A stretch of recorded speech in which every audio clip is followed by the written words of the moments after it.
Well, it's a very, very cold evening tonight here in Nairobi, Kenya. I want to warmly welcome you to Prime Edition, coming to you live from Broadcasting House here in the capital city, Nairobi. Good evening. My name is Mboya. I am Muchuma Odim. Also in this bulletin, we have the latest in the world of business and sports. And at 10 o'clock, Tom? Of course, we will be airing the WAFCON matches. You don't want to miss that. All that coming up in this live broadcast. But first things first, a look at our top stories tonight.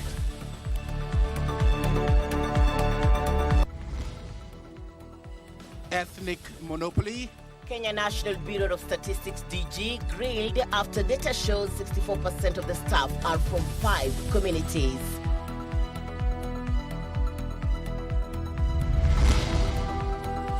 DIG Lagat's fate.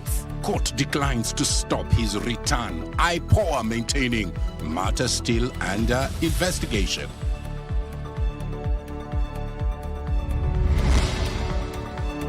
And raising the bar. Lagat announces sweeping reforms in the war against alcohol. Details coming up.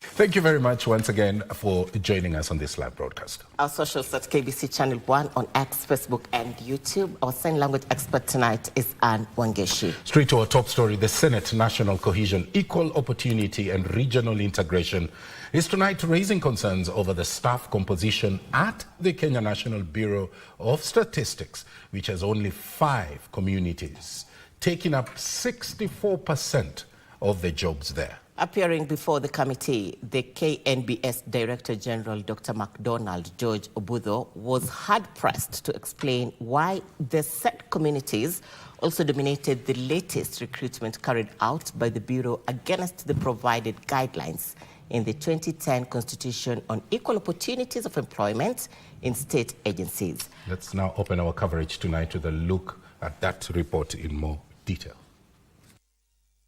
The Senate on National Cohesion, Equal Opportunity and Regional Integration has raised concerns over the recent trend of a number of state agencies employing members from a few ethnic groups in the country. So you target and you purpose so that you balance the organization. Otherwise, you are part of the why we have a big problem in this country. The Kenya National Bureau of Statistics is the latest institution to be queried over the ethnic composition concerns. The statistics body, led by the Director General Dr. MacDonald George Obutho, was at pains to explain why the institution had 64% of its employees from only 5 communities. I've noted with concern that there are 4 communities that are taking 64%, leaving the rest with a very small percentage. Tell us, population says 45, right?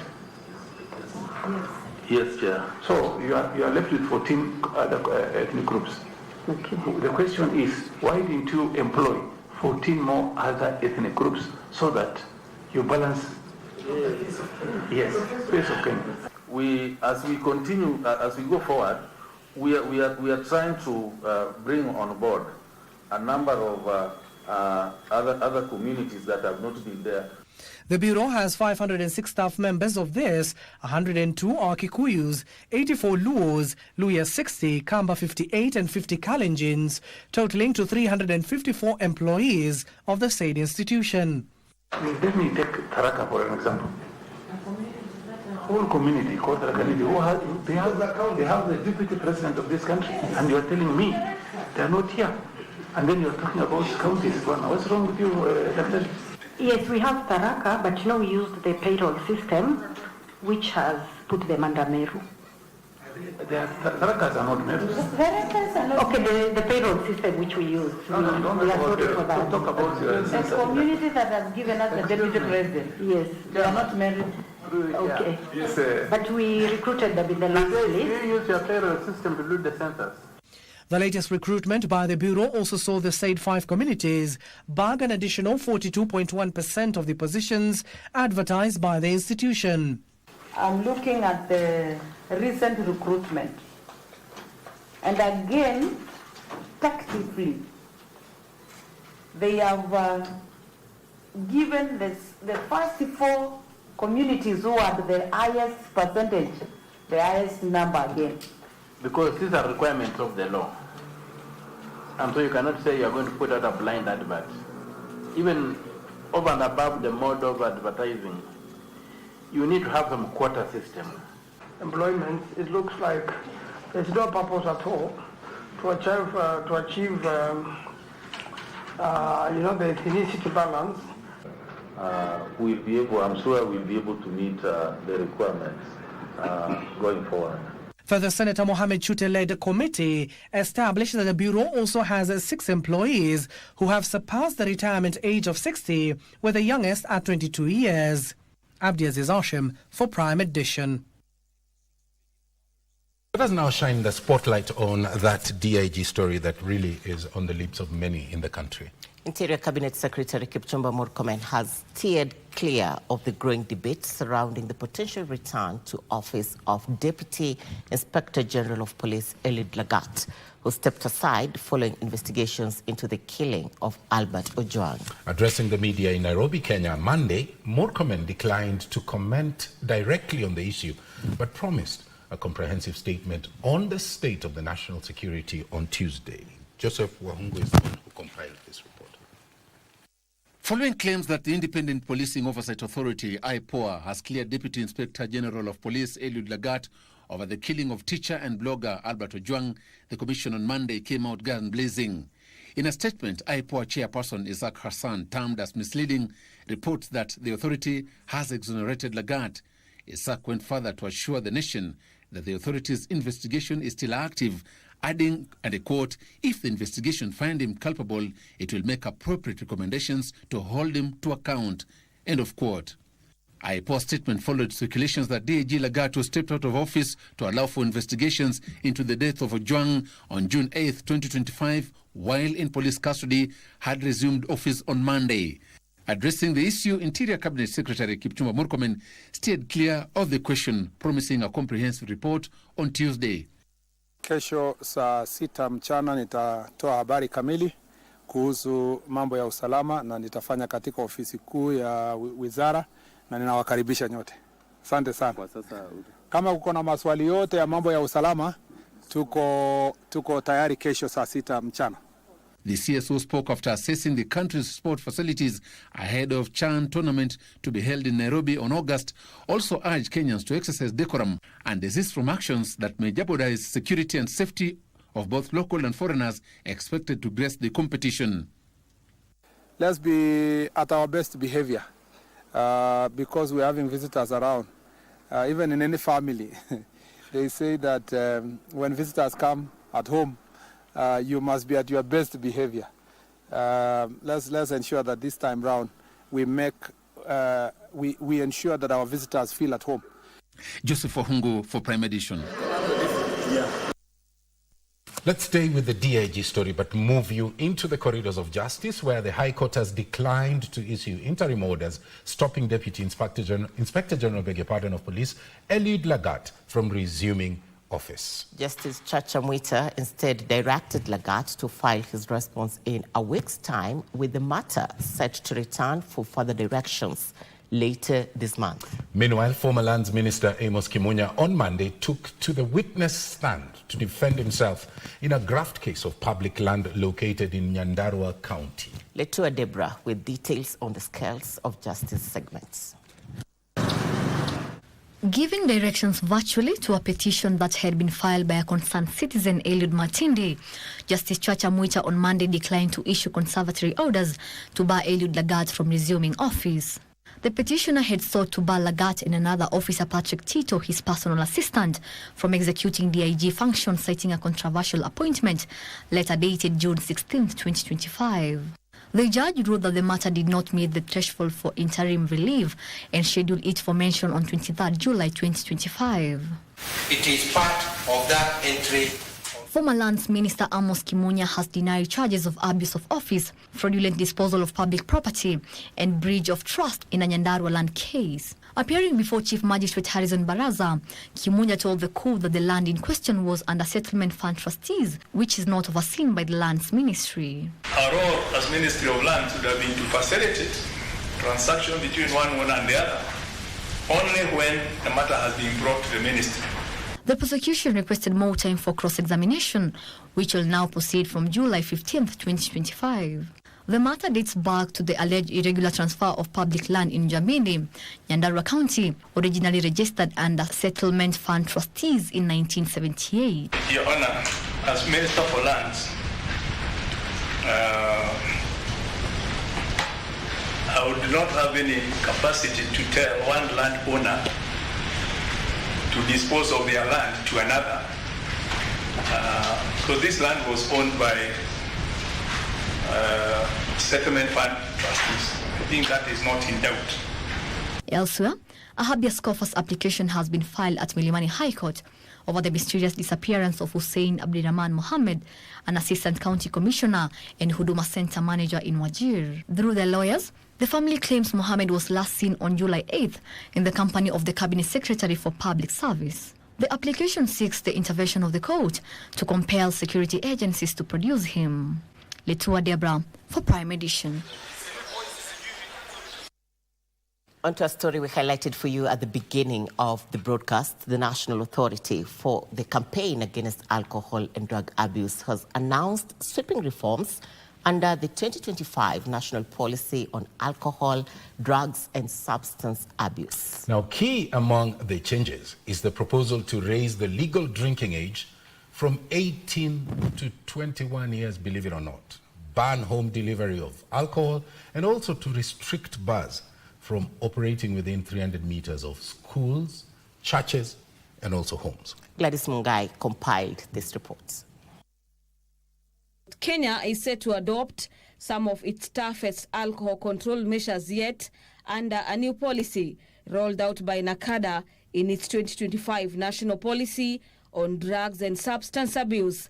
At the heart of the reforms is a proposal to raise the legal drinking age from 18 to 21 years, a move aimed at protecting the young people from early exposure to alcohol.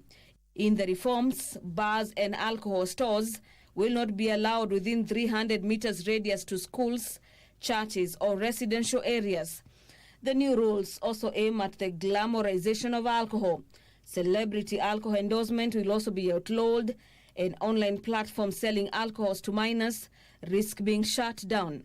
NACADA will now lead the enforcement in partnership with counties as the government expands public rehab centers in the country. The reforms also come in response to worrying figures from NACADA showing that about 13% of Kenyans between the ages of 15 and 65 years consume alcohol. The largest figure recorded among Kenyans is 18 to 24 years. The Cabinet has already approved the 2025 policy to guide a coordinated and a collaborative national response to the growing burden of alcohol and drug abuse. For Prime Edition, I'm Gladys Mungai.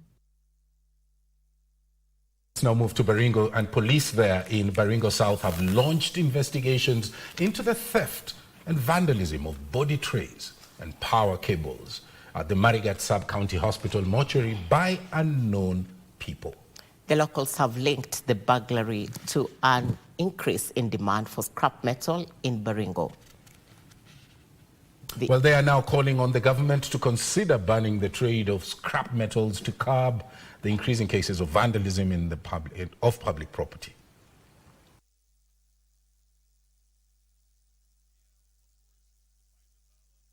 Chumba hiki kilikuwa kimejengwa kimekamilika na hata kikawa kimewekwa ile rumu ya baridi, cold room, ya kuweza kuhifadhi miili karibu 8. Lakini wakati tulikuwa tunakaribia sasa kufikiria tukifungue kianze kazi, wizi uliweza kufanyika hapa na wakaweza kuiba zile tray za kuweka mwili katika ile chumba, katika friji zetu za kuhifadhi maiti. Hatutaweza kubembelezana na wahalifu ambao badala ya kuchunga hii development ambayo serikali inaleta kufaidi wananchi kwa jumla, na kuna wachache wanakuja wanaharibu, sisi kama serikali hatutakubali. Vile iliibiwa na hiyo watu na vijana ya scrap, na sio watoto hao peke yao. Tumelaumu hao wenye wananunua. Kama hawangenunua hao watoto hawangeweza kuiba. Tumetumia hao police community wasunguke kila asubuhi, hakuna mtoto na tangatanga wanaenda shule. That story brings us to our first break. It's 20 minutes past the top of the hour. And coming up, the Green Revolution in Elgeyo Marakwet. All that coming up, plus much more after the break. Stay with us.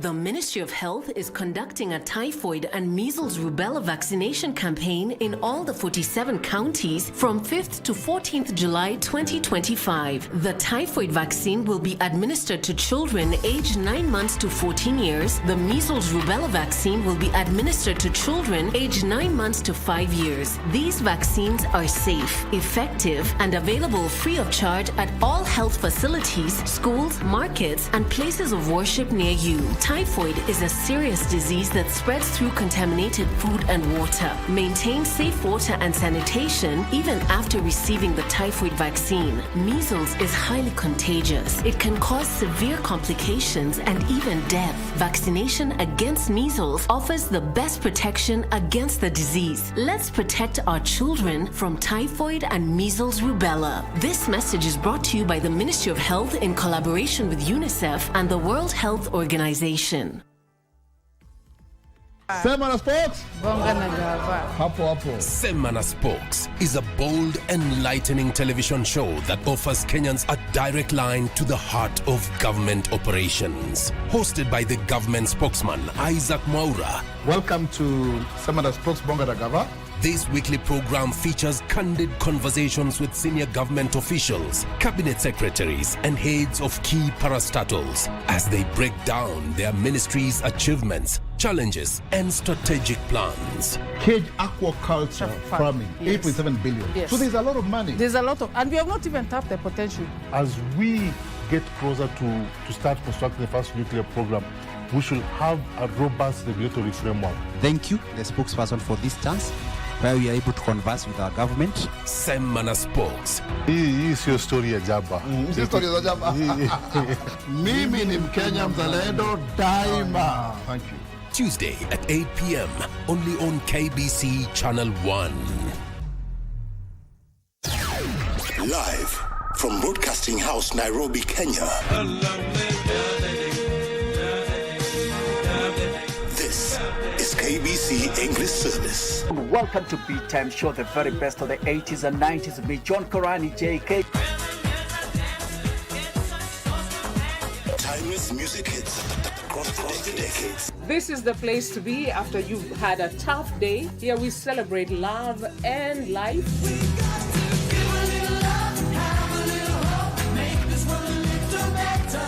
Don't believe me, just watch. The sound of KBC English Service. I'm your host, Caroline Wangishi. Karo Gatata Moshero. My name is Geoffrey Mongai. News, information, and entertainment. KBC English Service, Kenya's official national radio.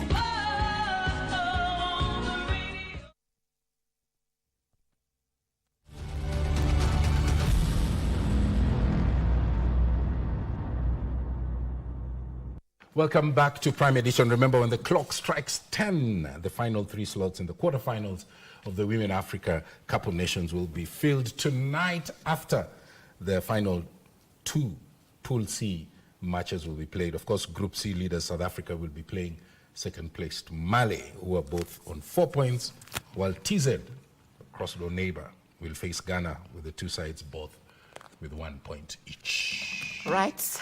That's right, but first, the news. A green revolution is taking root in Elgeyo Marakwet, with environmentalists teaming up to rehabilitate Kaptagat Forest to combat climate change. Now, the Friends of the Environment have embarked on an ambitious tree planting drive aimed at conserving the vital water tower and restoring the degraded forest land. Timothy Kipnusu visited Kaptagat Forest and brings us the story behind the afforestation push.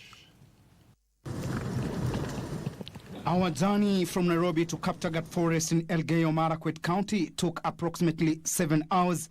The over 32,000 hectare forest is one of Kenya's vital forest ecosystems, contributing to the country's development. Kaptagat is an important ecosystem for many things, including water catchment. It serves most of the water supply of Eldoret City, but more importantly, it flows to Lake Victoria, that flows to the Nile River. So it's an important source of water for people beyond our borders. However, maneuvering through the terrain was an uphill task, owing to the poor and sorry state of the road. We experienced the forest wonder as we crisscrossed the forest, exploring the vegetation and tree species. Kaptagat Forest is, however, facing a threat owing to human activities. During our visit, we observed area residents grazing their livestock, a violation of the Forest Conservation and Management Act 2016. Overgrazing is one of the biggest challenges to our forests. And that is why you heard that we have a program that is helping farmers access high-yielding livestock, like Frisians, improved breeds from Calro, that are able to produce more milk, and they are kept at home with the intention of increasing milk production and at the same time reducing the pressure on the forest by ensuring that you have less cows at home. Environmental enthusiasts have stepped up efforts to rehabilitate and reclaim this key ecosystem. Some of you might not know, but this is the place where people like Eliud Kipchoge come from and where they train. The training of super elites requires certain environmental minimums, which is a healthy environment. And because you know that part of good breathing is to have clean air. And clean air comes from clean ecosystem, clean environments. The recently held 9th edition of Kaptagat Integrated Conservation Program, under the patronage of National Treasury Principal Secretary Dr. Chris Kipton, is one among many initiatives geared towards restoring the water tower. Kupitia hii mpango ya kuhakikisha kwamba mazingira yetu inaenda mbele, President wetu amekuwa champion ya climate change. Tupande miti, na sana sana hiyo miti ikuwe ni miche ya kahawa na miche ya avocado. The introduction of fruit farming and cash crops has had transformative results. In Tembelia location, where I come from, farmers sold 60 tons of avocado this year, injecting 4.8 million into local household income. State corporations have also played a key role in reclaiming this ecosystem, with Kenya Broadcasting Corporation through the Managing Director Agnes Kaleche joining the tree planting exercise. So far, 90% of the Kaptagat forest has been restored and is benefiting and improving community livelihoods. As the clock ticks towards 2032, President William Ruto is committed at increasing the country's forest cover through the 15 billion tree campaign, as well as reclaiming the ecosystems, with state corporations joining the league. Timothy Kipnusu for Prime Edition, Elgeyo Marakwet County. Let's now look at the county wrap. The National Police Service has distanced itself from the murder of Juliet Wangai Kariuki, who died while in remand at the Nanyuki GK prison. In a statement by the spokesperson, Mushiri Nyaga, police say no formal complaint has been recorded linking the death to police misconduct. Meanwhile, police in Lurambi, Kakamega County, are investigating an incident where a 17-year-old girl was found murdered in a rental house in the area. Here are now the details in the county news roundup. In a statement, police spokesperson Mushiri Nyaga says the late Juliet Wangai Kariuki was among 126 protesters who were arrested during the Saba protests in Nanyuki town. She was later arraigned in court on the 8th of July along with other suspects. All the suspected pleaded not guilty and were remanded to pay cash bail of 50,000 shillings each. Nyaga says they have not received a formal complaint on the matter, pledging for swift, transparent and credible investigations into her death. Meanwhile, police in Lurambi, Kakamega County are investigating the murder of a 17-year-old girl in a rental house. The locals say the suspected fled the scene and may have crossed into the neighboring Uganda. Vijana kama watano wamekuja hapa wakasema wametumwa kutoka huko Uganda. Kijana mwenye nilimpangishia nyumba ameenda paka Uganda na amejiua huko. Sasa mamake msichana ndio mwenye amefanya nini? Ameambia hao vijana wakuja waangalie msichana wake yuko safe. Elsewhere, transport services were paralyzed for the better part of the day along Charagita Boiman Road and Oljororok Dundori Road in Nyandarua County as the residents engaged police in running battles protesting the poor state of the roads. The tarmacking of the road was launched on 11 January 2024. And Mandera County elders have embarked on restoring peace and stability in some of the county's most volatile areas. Sisi kama watu ya kaunti ya Mandera, hasa kabila yote ambayo anaishi kaunti hii, hasa jamii wa Dogodia, jamii wa Gare ambaye miezi moja mbili iliyopita ambaye walileta shida mingi kati yao, tunaomba watu wakae na amani. Finally, the county government of Homa Bay has concluded a 10-day vaccination campaign for measles, rubella and typhoid among children aged between 9 months and 14 years. We have worked with other partners to achieve this. We have worked with UNICEF, Luala Community Alliance, and of course other volunteers in the healthcare space. So largely we are hopeful that this exercise will help us to save a lot of lives in Homa Bay County. Tilio Marco for Prime Edition. Well, it's a wrap on the local front, but we are moving on to the day's business. I don't know that we go straight into it. Well, here's the reason why we need to go straight into it. It's because you will be paying more for fuel effective midnight, a couple of hours from now, after the Energy and Petroleum Regulatory Authority reviewed the pump prices on account of higher landed cost of petroleum products. A litre of super petrol increases by 8 shillings and 99 cents. Diesel is up 8 shillings and 67 cents, while kerosene goes up by 9 shillings and 65 cents. Now, the landed cost of petroleum products increased by more than 6.27%, while the shilling remained stable, averaging 129 shillings and 62 cents to the dollar. The hike in pump prices has been announced despite Murban crude oil prices dropping to an average of $67.73 per barrel in June 2025, the lowest in more than a year. Moving on, investors should take advantage of the incentives offered in special economic zones, even as government explores the creating centers of investments that are fit for the future. Speaking after a tour of the Tatu City Special Economic Zone, Investments Cabinet Secretary Lee Kinyanjui said Kenya offers a stable environment for businesses for the long term and that the government is implementing reforms that will promote investment in the country. With Africa experiencing robust growth, the continent is becoming an increasingly attractive destination for investors. During a tour of the Tatu City Special Economic Zone, CS Kinyanjui emphasized that for Kenya to position itself as a preferred investment hub, there is need for regional collaboration and creation of a sustainable, investor-friendly environment. He said investment incentives offered in Kenya are competitive and at par with those provided by more developed African markets, and that Kenya is keen on establishing future-ready investment centers. We also have competition within African countries, including Nigeria and others. I think that is true. And I think we must always be alive that the incentives we give must also take a continental sort of perspective. If somebody is thinking between Ethiopia or South Africa and Kenya, I think we have tried, and I don't think we have succeeded in all of them. The Cabinet Secretary also highlighted Kenya's long-term business stability and the government's willingness to implement reforms that will enhance the investment climate in the country. I just want to say, in the context of anybody who is looking at 10, 20, 30 years to come, irrespective of what benefits you may be given in Ethiopia, I don't think you can beat Kenya. Because, stability is very critical when you're thinking long-term.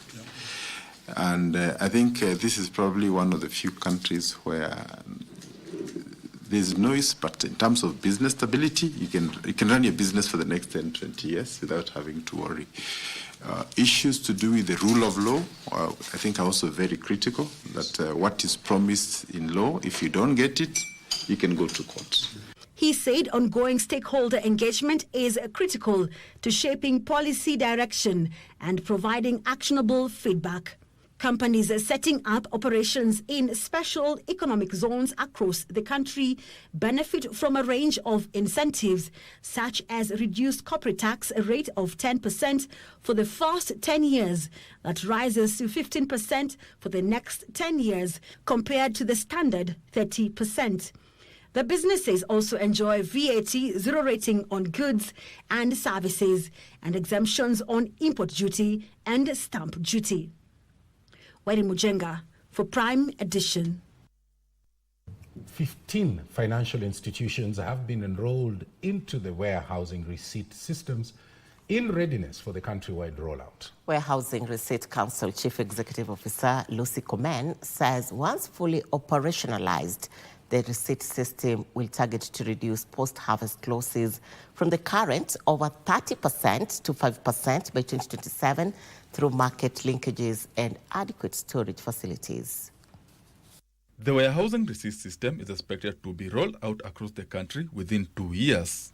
An additional 11 financial institutions have been onboarded to the system. So far, 25 warehouses have been licensed to transact under the system, with the council targeting to onboard another 40 warehouses countrywide by 2027. So far, we have pre-inspected over 100 warehouses, and we have licensed 25. So it's a tedious and long, process, and we have a big shortage of fit-for-purpose warehouses. Farmers, we are expecting for, as my chair said, this is a structured commodity trade. So we are expecting for our farmers to do what they know best, to farm, and so that there is access to market. The warehousing receipt system will see farmers access credit, with the harvest stored in accredited warehouses acting as collateral. We are able to use a warehouse receipt as collateral, vis-a-vis the banks asking for title deeds or a pay slip or such. So it gives me, gives the women and youth an alternative collateral. The warehousing receipt system is linked to the commodity exchange to help support farmers access markets. Commodity exchange basically provides a trading platform that is transparent, that allows onboarding of different value chain actors who would then be able to trade digitally commodities that have been aggregated and processed through a warehouse receipt.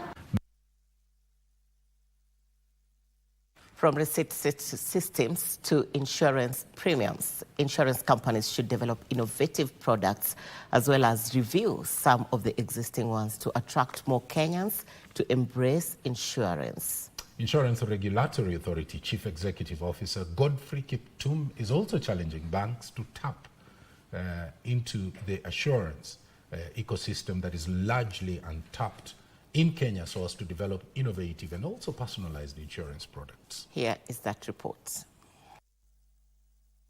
Insurance penetration in Kenya is currently at 2.3%, which is below the global average of 7.2%. All insurance companies in Kenya are headquartered in Nairobi, with most not having offices in all counties. In addition, insurance products do not resonate with the public, fueling the low insurance uptake. To correct this, the Insurance Regulatory Authority Chief Executive Officer Godfrey Kiptum is challenging insurance to develop innovative products that resonate with the masses. So do you have time to do investments? I don't know what edits will be doing when people are on subsistence existence. It's a very difficult thing to do, but we can make a change. He's rooting for targeted products such as the one for the affluent and ultra-wealthy clients to cover their financial risk, wealth protection and legacy planning. And I think this journey that Standard and Prudential and the rest of the bancassurance team is doing in the country, we can start the change from now and make sure that we bring in those world-class international products that will have attraction in our market. I would like to encourage you, this journey that we are starting and the work that the regulator is doing to deepen in insurance, bank assurance in this market, let's adopt it. Let's ask ourselves, when we talk about live life, be curious. More and more clients are demanding personalized, high-value insurance solutions that align with their life goals. We are seeing a significant uptick in demand for wealth protection and legacy planning, especially among executives, business owners, and entrepreneurs. Kenya's affluent market is growing, with the number of dollar millionaires in the country increasing to about 7,200. The bank assurance market in Kenya is valued at 23 billion shillings. Industry players are hoping to capture 15 to 20% of the local Kenyan bank assurance market, representing about 35 billion shillings. However, customers are still wary of trust issues with industry players who are looking to take something out of their pocket irregularly. Alan Aoko, Prime Edition.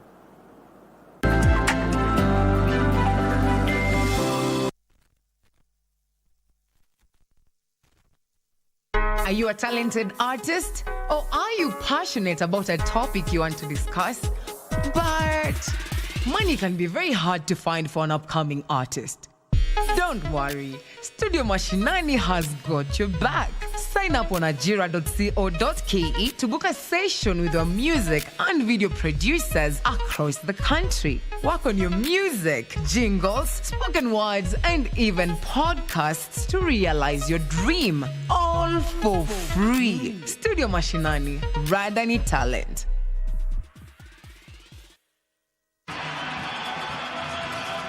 And Lamin Kamara with his first career goal.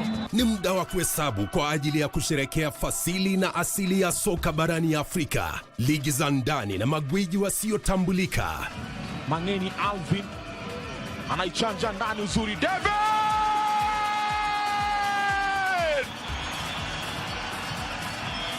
Michuano ya CAF ya mataifa ya Afrika 2024 ni njia ya kuzindua kupanua mtandao wa wachezaji ulimwenguni. Timu itakayoshinda itazawadiwa dola za Marekani milioni 3.5 pamoja na kujivunia kulinyanyua kombe hilo.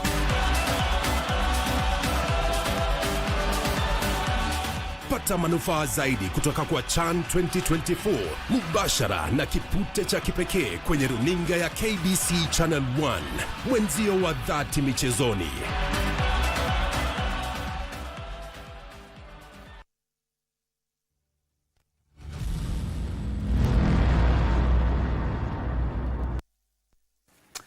Welcome back, and we now move on to school capitation. Oh, that's right.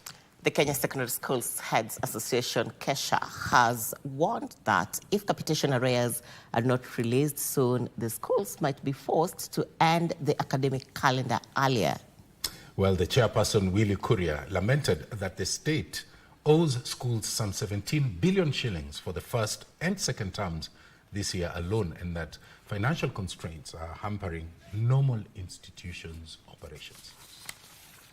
Schools are broke. Head teachers are sounding the alarm. We want to say that addressing the issues surrounding capitation is both the urgent and the critical. It becomes difficult to push until the end of the term, and if we are able to push until the end of the term, of course we rely on the debts from suppliers. The cash crunch has exposed the learning institutions to the possibility of winding up the 2025 academic calendar earlier than normal. As the chairman has alluded, we might not even continue with the schools to the end of the term. Of course, the lack of funds for also the support staff is there. So the challenge is there, and we are calling upon the government to meet this part of the bargain so that our schools continue to the end of the term uninterrupted. The government reportedly failed to release 7.6 million shillings in the first term, and weeks into the second, the arrears have already hit 11 million. I think this term being the longest term. Giving schools 3,400 is too little. In fact, this term is the worst in the last 4 years. The schools no longer cannot participate in all the events that are expected to be participated in co-curriculum activities because they cannot fund. So an opportunity for some of the learners is lost to expose them to some of these activities. So the situation is dire, and we are sincerely calling upon the government, because it was our hope that at least a second tranche will be released before we close the schools. Some of the austerity measures already taken by some schools include the termination of contracts for Board of Management teachers and the cancellation of teacher capacity building programs. The teachers said that many of their colleagues are now playing hide and seek with suppliers because they have no funds to pay them.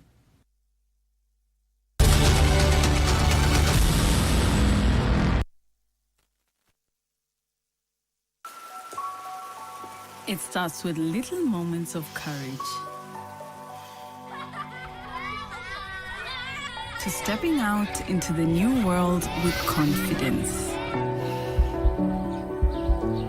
Taking leaps of faith, spreading your wings and soaring to new heights. Your mother's love is with you wherever you go.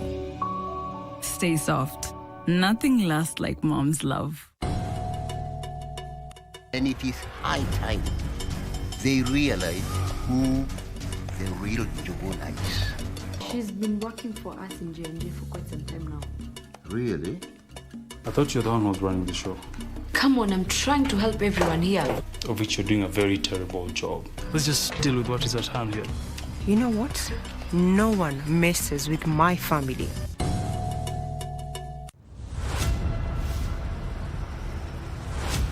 Women's Africa Cup of Nations, Morocco. Feel the pulse of a continent where Africa's fiercest women warriors clash for glory in the Women's Africa Cup of Nations 2024. Africa's top teams, one crown. Morocco hosts once more, ready to etch new legends into history. Rising stars, one stage to shine. And it is the Copper Queen. They have been waiting for this moment. Here's a chance for a second. South African lead by 2-0 in this final, and he'll never higher. This is more than football, it's African excellence. It's women's power. Don't miss WAFCON 2024, live from Morocco.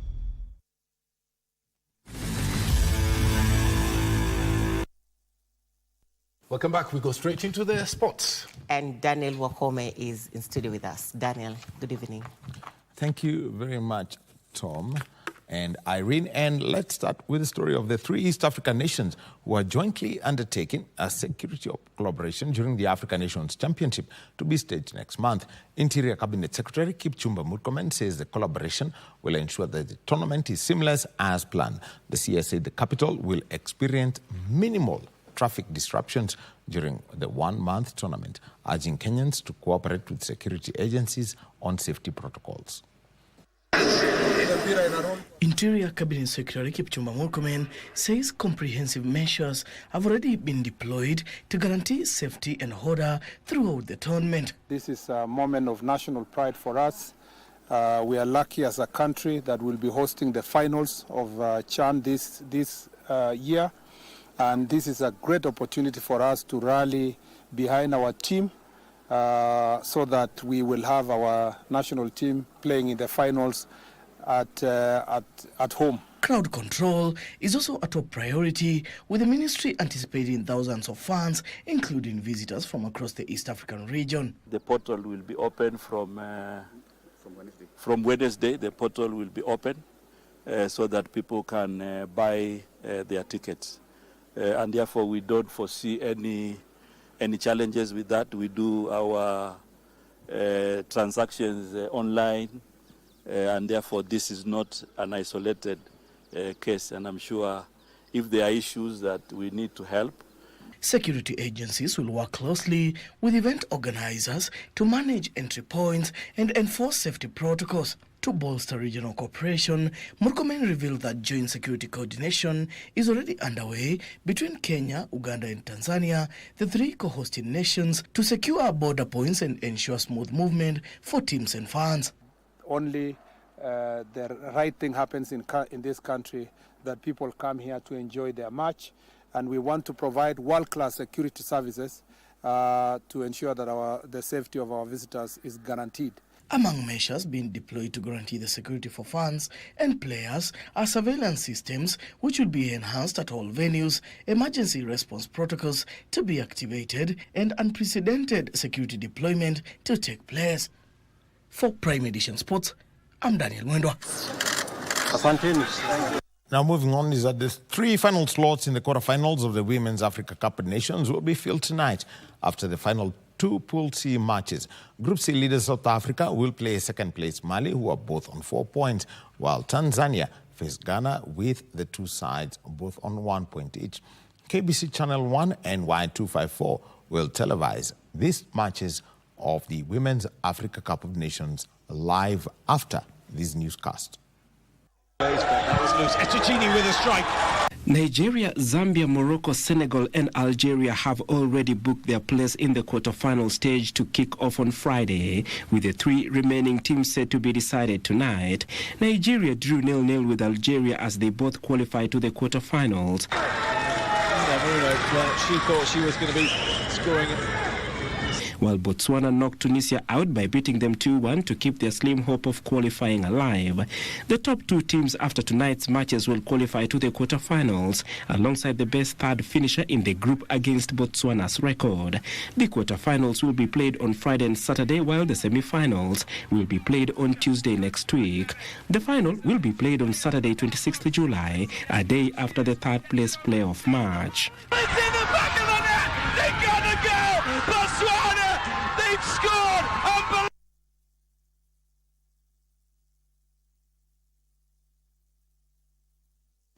And so that's the sport for tonight.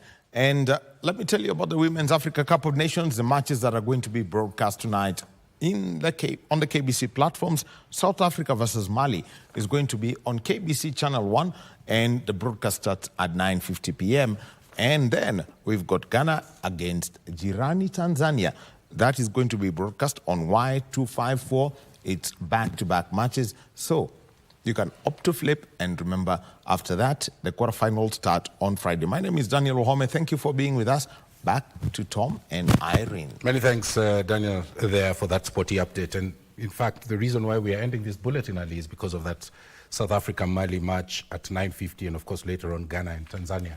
And you can watch them on KBC Channel 1 and Y254. respectively, because it's back to back. And because of that, we apologize for the cabinets. We value your time for us. We'll not be able to show it tonight as we take you to Morocco. Thank you for your feedback. Thank you for your company on our social media platforms. But remember, we will do the cabinet in our subsequent bulletins. I am Muchuma Odim. Our said language expert tonight is Anne Wangeshi. And I'm Mboya. We'll be back again tomorrow at 9. Good night. Merry weekend.